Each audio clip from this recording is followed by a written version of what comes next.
Nào thì ổn thế.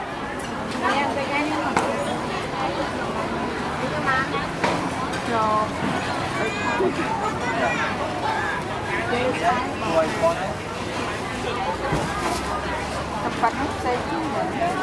nghe ta không ta lái chập đều mong đều chụp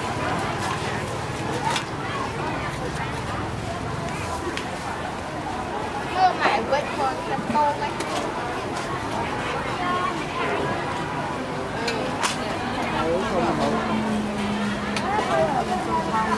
dừng on biệt giờ dừng nè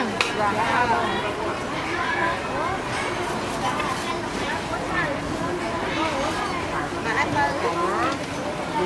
cái nè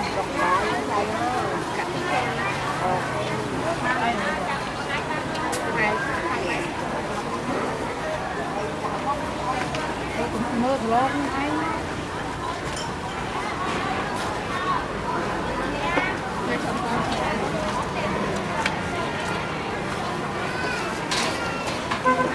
ở lại đây anh không có đây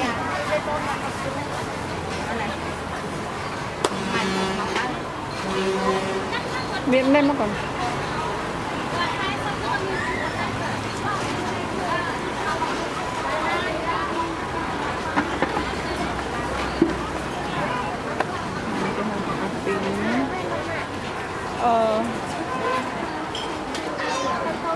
chầm cái nhãn chầm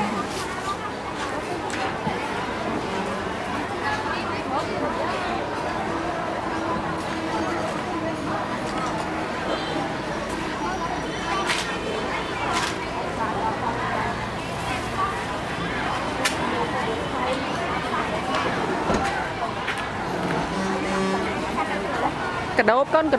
ai có cà đốp